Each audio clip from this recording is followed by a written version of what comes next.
حضرت عثمان غنی رضی اللہ تعالیٰ عنہ کا زمانہ ہے، اور اس زمانے میں کھجور کی جو ہے وہ کچھ قلت ہوئی، پیداوار میں کمی آئی، اور ریٹ جو ہے وہ بڑھ گیا۔ حضرت اسامہ بن زید رضی اللہ تعالیٰ عنہ صحابی رسول ہیں، جلیل القدر صحابی ہیں، ان کو کسی نے دیکھا کہ وہ کھجور کو درخت کو جو ہے وہ اس میں شگاف کر کے اس میں سے شیرہ نکال رہے ہیں، اور دیکھنے والے نے کہا کہ آپ یہ کیا کر رہے ہیں؟ کھجور اتنی مہنگی ہے، آپ کھجور کے درخت میں جو ہے وہ شگاف کر رہے ہیں، اور اس طرح درخت جو ہے وہ کمزور ہو جائے گا، بہتر یہ تھا کہ آپ اس کے پھل بیچتے، کھجوریں بیچتے اور رقم کماتے۔ تو حضرت اسامہ بن زید رضی اللہ تعالیٰ عنہ نے کہ ارشاد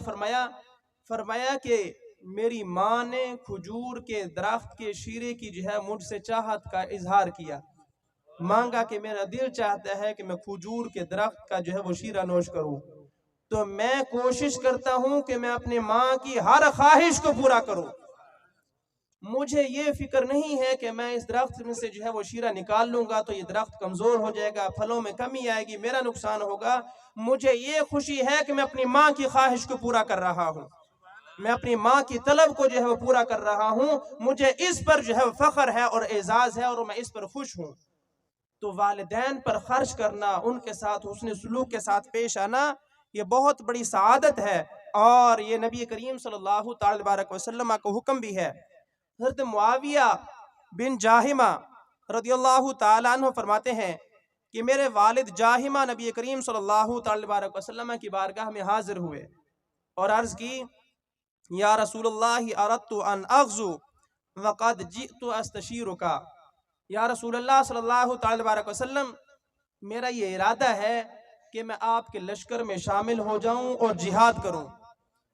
اور میں جو آپ کی بارگاہ میں حاضر ہوا ہوں، میرے حاضر ہونے کا مقصد یہ ہے کہ پہلے میں آپ سے اجازت طلب کر لوں۔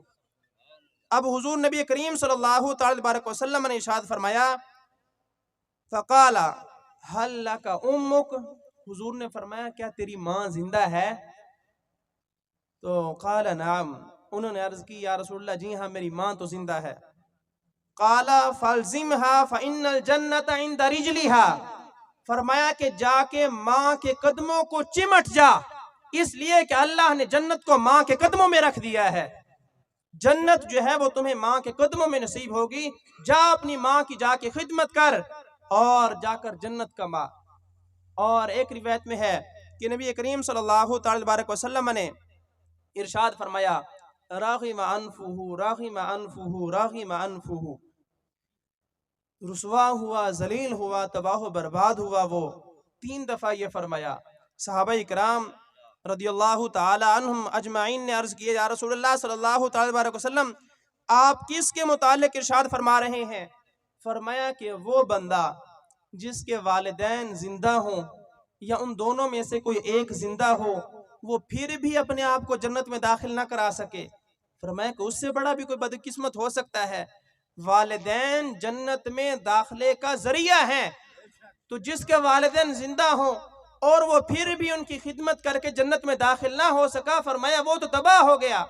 اگر دونوں میں سے کوئی ایک زندہ ہے تو ایک کی خدمت کریں، دونوں زندہ ہیں تو دونوں کی خدمت کرنا جو ہے وہ ہم پر لازم ہے۔